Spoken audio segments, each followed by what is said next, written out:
तो जय हिंद साथियों। आई होप कि आप सब बहुत बढ़िया होगे, शानदार तरीके से आप सभी पढ़ाई कर रहे होगे। आज हम लोग हिंदी देखने वाले हैं, जो बिल्कुल 100 मार्क्स का जो हिंदी पूछता है उसको देखेंगे यहाँ पे हम लोग। अगर आप चाहते हो बिहार बोर्ड में आपको 400 मार्क्स लाना है तो ज़रूर इस वीडियो को देखना, पूरे अंत तक देखना। एक चैप्टर एक वीडियो लेक्चर हम पूरे चैप्टर कंप्लीट करेंगे। ये दिनगत भाग 2 आप देखोगे, किताब पढ़े होगे, पता होगा। ये 2023 के लिए वीडियो है, 2024 के लिए नहीं। हर साल कुछ ना कुछ पैटर्न चेंज होते हैं, मैं आपको जरूर कुछ बताते रहूँगा। चलिए सबसे पहले हम लोग ऑब्जेक्टिव क्वेश्चंस करते हैं। सबसे पहला क्वेश्चन है, बातचीत शीर्षक निबंध के निबंधकार कौन है?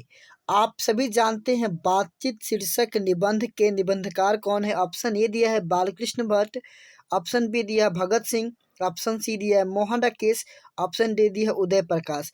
आप सभी को पता होगा, फटाफट आप लोग आंसर कमेंट कर दीजिए। और दिन में मैं ट्राई करूँगा एटलीस्ट, एक तो शाम को 7 बजे चलेगा और एक दोपहर में यही 11 बजे के आसपास चलेगा। और कोशिश रहेगा कि फिर एक 12 बजे भी डाल दिया जाए, यानी ठीक है, यानी कि 2-3 टाइम चलेगा हिंदी, जिसमें आपको पूरा कवर कर दिया जाएगा एक लेक्चर्स में। एक वीडियो में पूरा एक चैप्टर कंप्लीट रहेगा, ठीक है। या तो प्रोज हो या पोइट्री हो, ठीक है। चलो सबसे पहले कौन हो जाएगा, जिसमें कौन होगा? फटाफट सबका आंसर आ गया, बालकृष्ण भट्ट। बिल्कुल सही जवाब सबका आ रहा है, बालकृष्ण भट्ट। फटाफट लाइव सेशन में जुड़ जाइएगा, जिससे कि आपको पूरा के पूरा क्या हो जाए, कवर हो जाएगा, ठीक है। और इसके पीडीएफ के लिए डिस्क्रिप्शन बॉक्स में लिंक है, लिंक से जा करके आप लोग इसको डाउनलोड कर लेना। डिस्क्रिप्शन बॉक्स में लिंक है, पीडीएफ जाके बिल्कुल डाउनलोड कीजिएगा। इसमें लॉन्ग शॉर्ट सब चीज़ करवाया गया है, वीडियो को छोड़ कर नहीं जाइएगा, पूरा देखिए, जाके पीडीएफ डाउनलोड कर लीजिए, सब कुछ मिल जाएगा आपको वहाँ पे। चलिए अगला क्वेश्चन क्यों चलते हैं। कह रहे कि बालकृष्ण भट्ट किस युग के रचनाकार है? बालकृष्ण जो भट्ट है वो किस युग के रचनाकार है? ऑप्शन ए दिया है आधुनिक युग, ऑप्शन बी दिया है भारतेंदु युग, ऑप्शन सी दिया है मध्यकालीन युग, ऑप्शन डी दिया है भक्ति काल युग। इनमें से कौन सा होगा, जल्दी से आप सब बता दो फटाफट साथियों। मुझे उम्मीद है सबके सब कमेंट करोगे, फटाफट बताओ जल्दी जल्दी साथियों, इनमें से कौन सा होगा, इनमें से कौन सा होगा, कमेंट करके मुझे बताओ। चलिए मुझे उम्मीद है कि आप लोगों ने सही से टिक मारा होगा, सही सही बता रहे हो। बिल्कुल सही जवाब भारतेंदु युग हो जाएगा। कौन सा जी? तो भारतेंदु युग हो जाएगा। चलिए थर्ड नंबर क्वेश्चन की ओर चलते हैं। 100 अजान एक सुजान उपन्यास के लेखक कौन है? ऑप्शन ए दिया है रामधारी सिंह दिनकर, ऑप्शन बी दिया जयप्रकाश नारायण। अब तबीयत बिल्कुल सही नहीं है, फिर प्रारंभ। ऑप्शन सी दिया बालकृष्ण भट्ट, ऑप्शन डी दिया है ओम प्रकाश। तो सब जाहिर सी बात है, इसका क्या हो जाएगा जी, 100 अजान एक सुजान। और ये वीवीआई के स्क्वायर डाल लेना, इसको वीवीआई के स्क्वायर, ये बार बार क्वेश्चन रिपीटेड रहता है, इधर से क्वेश्चन आ भी सकता है, तो इसको वीवीआई में डाल के चलना, ठीक है, ठीक है ना। तो चलिए इसका आंसर हो जाएगा बालकृष्ण भट्ट। क्या हो जाएगा जी? तो बालकृष्ण भट्ट हो जाएगा। चलिए अगले क्वेश्चन की ओर चलते हैं। फोर्थ नंबर कह रहा है कि आर्ट ऑफ कन्वर्सेशन कहाँ के लोगों में सर्वाधिक प्रचलित है? आर्ट ऑफ कन्वर्सेशन कहाँ के लोगों में सर्वाधिक प्रचलित है? तो ऑप्शन ए दिया यूरोप के, ऑप्शन बी दिया एशिया के, ऑप्शन सी दिया भारत के, और ऑप्शन डी दिया है इंग्लैंड के। तो कहाँ पे प्रचलित है, जल्दी से फटाफट आप सभी क्या करो, कमेंट कर दो मुझे, ताकि मैं समझ जाऊं कि आप लोग इसको कर रहे हो, ठीक है। आर्ट ऑफ कन्वर्सेशन, बहुत सही जवाब, बहुत सही, सबका आ चुका जवाब यूरोप। क्या हो जाएगा जी? यूरोप हो जाएगा। चलिए इसका सही जवाब सबका आ चुका है, यूरोप हो जाएगा। आज ये 5 नंबर क्वेश्चन कह रहा है कि बालकृष्ण भट्ट ने किस पत्रिका का संपादन किया था? ऑप्शन ए दिया प्रदीप, ऑप्शन बी दिया गुप्तवैरी, 100 ओजान एक सुजान, यात्रा। इनमें से कौन सा होगा, फटाफट आप लोग कमेंट करो, फटाफट जल्दी से। सही जवाब सबका आने लगा, सही जवाब बिल्कुल सही सही सही आपका हो जाएगा प्रदीप। क्या हो जाएगा जी? प्रदीप हो जाएगा। क्या हो जाएगा? प्रदीप हो जाएगा। चलिए अगले हम लोग आते हैं प्रश्न की तरफ। अगले प्रश्न देखिए आपका 6 नंबर। कह रहा है कि बातचीत के माध्यम से बाल यानी कि बालकृष्ण भट्ट क्या बताना चाहते हैं? जो बातचीत के माध्यम से बालकृष्ण भट्ट, यहाँ पे कृष्ण छूट गया है, मैं सभी से माफ़ी चाहता हूँ, यहाँ पे कृष्ण भगवान छूट गए हैं, यहाँ पे कृष्ण ऐड कर लेना था, आप लोग सुधार लेना। बालकृष्ण, मैं लिख दे रहा हूँ बढ़िया से, कृष्ण भट्ट, यहाँ पे कृष्ण ऐड कर लेना था। बालकृष्ण भट्ट क्या बताना चाहते थे? तो ऑप्शन ए दिया बातचीत की शैली, ऑप्शन बी दिया अच्छाई, ऑप्शन सी दिया बुराई, और ऑप्शन डी दिया पढ़ने की शैली। तो आप सभी को पता है आप सभी को पता है क्या हो जाएगा जी सही आंसर? सभी सही, फटाफट बताओ भाई। बिल्कुल सही जवाब सबका आ रहा है, बातचीत की शैली बताना चाह रहे थे। ऑप्शन ए इसका सही आंसर है। चलिए 7वें नंबर क्वेश्चन का, निम्नलिखित में बालकृष्ण भट्ट का निवास स्थान कौन सा था? ऑप्शन ये दे रहा है इलाहाबाद उत्तर प्रदेश, फर्रुखाबाद उत्तर प्रदेश, गाजीपुर उत्तर प्रदेश, ऑप्शन डी बिहार गया। इनमें से कौन सा है? जल्दी से आप सभी कमेंट करके मुझे बताइए फटाफट। आप सभी के कमेंट मैं देख पा रहा हूँ, बहुत शानदार तरीके से सबका आंसर आ रहा है। बहुत खूब, बहुत खूब। चलिए तो इसका आंसर क्या हो जाएगा जी?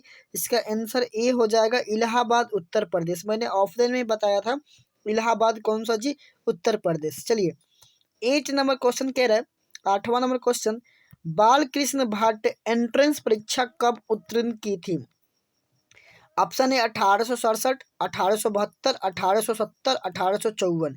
इनमें से कौन सा होगा? फटाफट आप सभी के सभी कमेंट करके मुझे बताओ, इनमें से कौन सा कब वो एंट्रेंस परीक्षा निकाले थे। ठीक है, तो आप सभी को जानकारी के लिए बता दिया जाए 1867 हो जाएगा। अगर कहीं पे भी मेरे से त्रुटि हो जाता है, कहीं पे आपको लगता है कि नहीं मेरे से त्रुटि हो गया है, तो आप कमेंट करके मुझे बताइएगा, लाइव चैट में नहीं।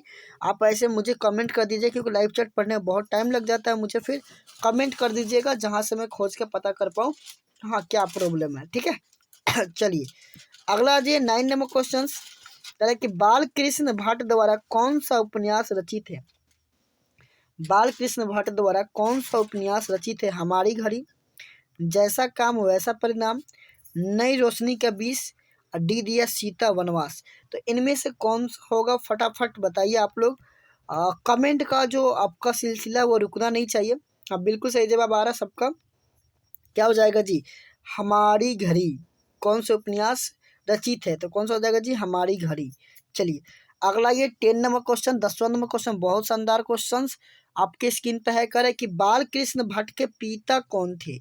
बाल कृष्ण भट्ट के पिता कौन थे, यानी पिता का नाम क्या था? उनके पप्पा जी का नाम बताना है। ठीक है, तो ऑप्शन ए दिया है बेनी प्रसाद भट्ट, ऑप्शन बी दिया है राम प्रसाद भट्ट। कितने बचे? तो बिना ऑप्शन देखे आंसर दे रहे हैं फटाफट, इतना मजा मुझे आ रहा है पूछो मत। और सी दिया है शिव प्रसाद भट्ट, और डी दिया है गौरी शंकर। इनमें से कौन सा होगा? आप लोग कमेंट फटाफट करके मुझे बताते चलो। फटाफट कमेंट करके मुझे बताओ कौन सा हो जाएगा। बिल्कुल सही जवाब बेनी प्रसाद भट्ट हो जाएगा। क्या हो जाएगा जी? तो बेनी प्रसाद भट्ट हो जाएगा इसका सही आंसर, बेनी प्रसाद भट्ट। आज ये 11 नंबर कह रहा है कि भट्ट जी ने प्रदीप का संचालन, यानी कि संचालन कितने वर्ष में किया था? कितने वर्ष में किया था? कब के मतलब कितने वर्षों तक किया था? ठीक है, ऑप्शन 28, 36, 33, 27। इनमें से कौन सा होगा? और ये बच्चा बच्चा बता ले, ऐसा क्वेश्चन इतना आसान है लॉलीपॉप क्वेश्चन दिया हुआ है, तो इसको बताओ जल्दी से क्या हो जाएगा। सब कोई फटाफट कमेंट करके मुझे बता दीजिए इसका सही जवाब क्या हो जाएगा। मैं ज़्यादा टाइम नहीं लूँगा। देखो एक तो लाइव होगा आपका 7 बजे, ध्यान से सुनना। एक लाइव होगा आपको 8 बजे रात में ही, दो लाइव आपका चलेंगे। ठीक है, और एक लाइव आपका हो जाएंगे साथियों, ये 15 से 18 मिनट के एक लाइव होंगे, ज़्यादा देर के नहीं होंगे तो मैं कर दे रहा हूँ ना ऐसा, थोड़ा सा रुक जाओ, इसको बताने से पहले मैं ऐसा कर दे रहा हूँ। एक तो 7 बजे लाइव चलाओ, 7 बजे से लाइव। और एक मैं सोच रहा हूँ कि 7:30 से, यानी कि 7:30 से या 8 बजे, सॉरी 8 बजे रख लो, 8 बजे के क्लॉक से एक लाइव रखो। बस इतने बजे हम लोग लेंगे, बाकी आपको जो कुछ करना है करते रहो, बाकी सब और सब्जेक्ट भी देखते रहो। ठीक है, चलो जब जब मुझे लगेगा आप वीडियो देख लेना, लाइव में ना जुड़ पाओ तो इसका हो जाएगा आंसर 33 वर्ष। क्या हो जाएगा?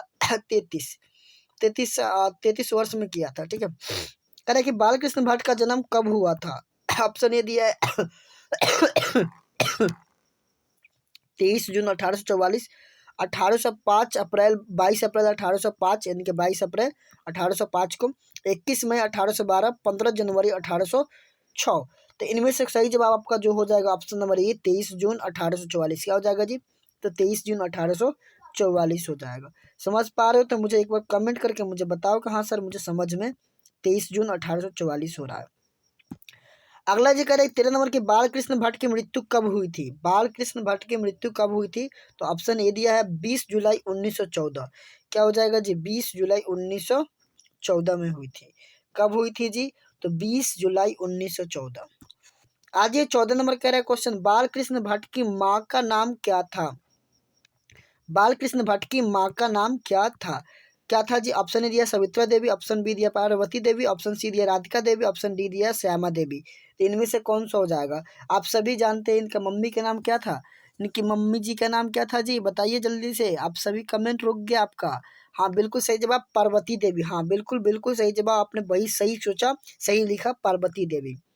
आज ये 15 नंबर कह रहा है कि बातचीत के जरिए भाप बनकर क्या बाहर निकल जाता है? बातचीत के जरिए भाप बनकर क्या बाहर निकल जाता है? ऑप्शन ए दिया है कलेश, ऑप्शन बी दिया है दोष, द्वेष, मवाद और धुआं और ईर्ष्या। क्या निकल जाता है जी? बताइए जल्दी से, 15 का सही बताइए। मवाद और धुआं, ठीक है, मवाद और धुआं हो जाएगा, ठीक है।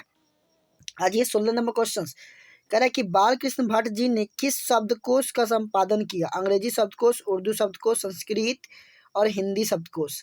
जल्दी से फटाफट कमेंट कीजिए।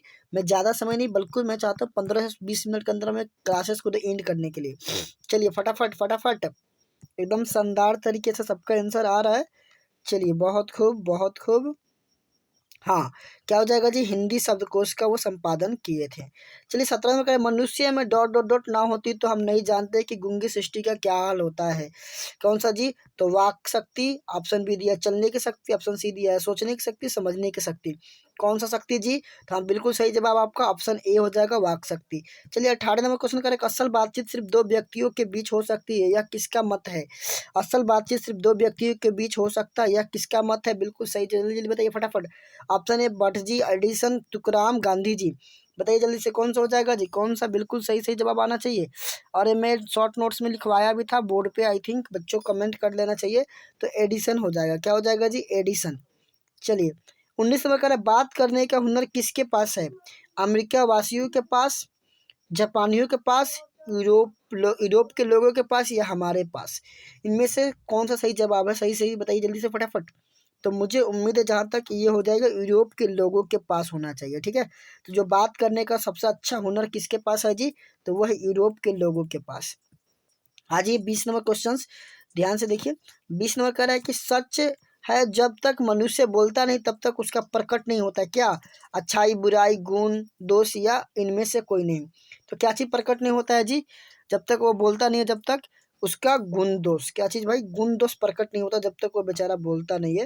और जैसे ही अपने गटर का मुंह खोलता है तो पता चलता है कि इंसान कैसा है, वो पता चल जाता है।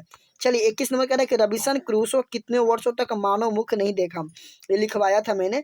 तो वो 16 वर्षों तक वो मुंह मुख मतलब नहीं देखा था। कितना जी? 16। ऑप्शन ए दिया था 22, 27, 10, 16। तो इसका सही आंसर हो जाएगा सी। अब आते हैं हम लोग सब्जेक्टिव की तरफ, यानी कि सब्जेक्टिव क्वेश्चन आंसर की तरफ चलेंगे। और अभी तक चैनल को सब्सक्राइब नहीं किया तो ठोक दो, चैनल को सब्सक्राइब कर दो, लाइक कर दो, जो मन जो कर दो, लेकिन भाई वीडियो को शेयर कर दो, ठीक है, ताकि और भी बच्चों का भला हो सके। और पीडीएफ के लिए करना क्या है? कुछ नहीं करना, डिस्क्रिप्शन बॉक्स में जा करके चेकआउट करके लिंक दिया होगा, लिंक से जा करके वीडियो को डाउनलोड कर लेना है, कुछ और नहीं करना है, बस सिंपल सी बातें है, ठीक है। चलिए अब कह रहा है अगला क्वेश्चन पर चलते हैं हम लोग। कह रहा है कि अगर हम में वाक शक्ति ना होता तो क्या होता? तो उत्तर देखो लिखा है, अगर हम में वाक शक्ति ना होती तो यह समस्त सृष्टि गूंगी प्रतीत होती। यानी कि हम समझते हैं कि गूंगा ही है, कुछ बोलता ही नहीं है, सभी लोग चुपचाप बैठे रहते, और हम जो बोलकर एक दूसरे के सुख दुख का अनुभव करते हैं वह शक्ति ना होने के कारण एक दूसरे से का सुन भी नहीं पाते और ना ही अनुभव कर पाते। यानी कि जो भी हम लोग का मोटा मोटी बात समझे ना, जो भी हम लोग इधर उधर बात करते हैं ना, हम लोग नहीं समझ पाते। चलिए अगले क्वेश्चन किसके आते हैं। अगले दूसरा क्वेश्चन क्या कह रहा है कि बातचीत के संबंध में वेन जॉनसन और एडिसन का क्या विचार है? उत्तर देखो, 3 का उत्तर क्या कह, 2 का उत्तर क्या कह रहा है कि बातचीत के संबंध में वेन जॉनसन की राय है कि बोलने से ही मनुष्य के सही रूप का पता चल पाता है। अगर मनुष्य चुपचाप रहे तो उसके गुण दोष के कई पता नहीं चल पाएगा। एडिसन का राय है कि असल बातचीत सिर्फ दो व्यक्तियों में हो सकती है, जिसका तात्पर्य हुआ जब दो आदमी होते हैं तभी अपना दिल एक दूसरे के सामने खोलते हैं, जब तीन तब वो दोबारा कोसों दूर रह जाते हैं। यानी कि जब लोग थे ना, जब दो लोग होते हैं तो अपने दिल की बात खोलते हैं, जब दोस्त ज़्यादा होता है तो हम लोग बातों को छिपाते हैं। वही कह रहे हैं, दोनों का अपना अपना मत है।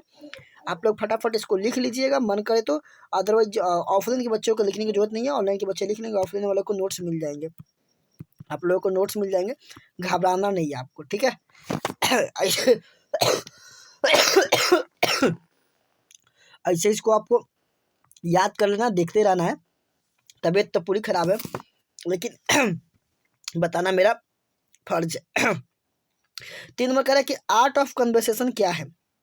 उत्तर समझिए। कह रहा है कि आर्ट ऑफ कन्वर्सेशन बातचीत करने की एक कला है जो यूरोप के लोगों में ज़्यादा प्रचलित है। इस बातचीत कला में ऐसी चतुराई के साथ प्रसंग छोड़े जाते हैं कि जिन्हें सुनकर कान को अत्यंत सुख मिलता है। साथ ही इसका अन्य नाम शुद्धि कोष्ठी भी है। ठीक है, चलिए 4th नंबर भी देख लिया। ऐसे करें कि मनुष्य की बातचीत का उत्तम तरीका क्या हो सकता है, इसके द्वारा वह कैसे अपने लिए सर्वथा नवीन संसार की रचना कर सकता है। उत्तर लिखा हुआ है कि मनुष्य में बातचीत का सबसे उत्तम तरीका उसका आत्म वार्तालाप है। मनुष्य में अपने अंदर ऐसी शक्ति विकसित करे जिसके कारण वह अपने आप से बात कर लिया, थोड़ा इसको मिटाओ, बात कर लिया आत्मा वार्तालाप, इसको ले चलते हैं। वार्तालाप के तात्पर्य क्रोध पर नियंत्रित, जिसके कारण वह अन्य किसी व्यक्ति को कष्ट ना पहुंचे, क्योंकि हमारी भीतरी मनोवृत्ति नए नए रंग दिखाया करती है, वह हमेशा बदलती रहती है।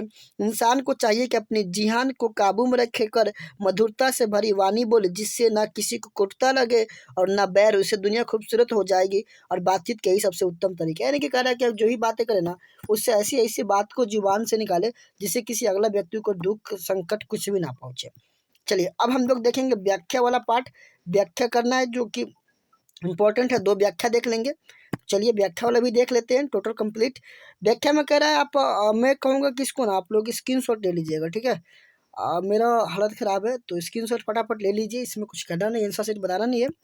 और एक और बच गया, इसका भी आंसर शीट आप लोग ले ही लीजिएगा। दोनों का देखिए आंसर शीट ले लीजिए फटाफट। आई होप इसका आंसर शीट को स्क्रीनशॉट ले लिए होंगे और इसका भी स्क्रीनशॉट ले लीजिए, ठीक है। तो मिलते हैं आपसे अगले वीडियो में। तब तक इसको शेयर कर दीजिए, चैनल पर नहीं सब्सक्राइब कर दीजिए, मेहनत बहुत लगता है भाई और यहाँ तक आप पढ़ाने में। तो बाकी आप समझ रहे होंगे, समझदार हो आई होप। तो जय हिंद, वंदे मातरम, पढ़ते रहिए, बढ़ते रहिए।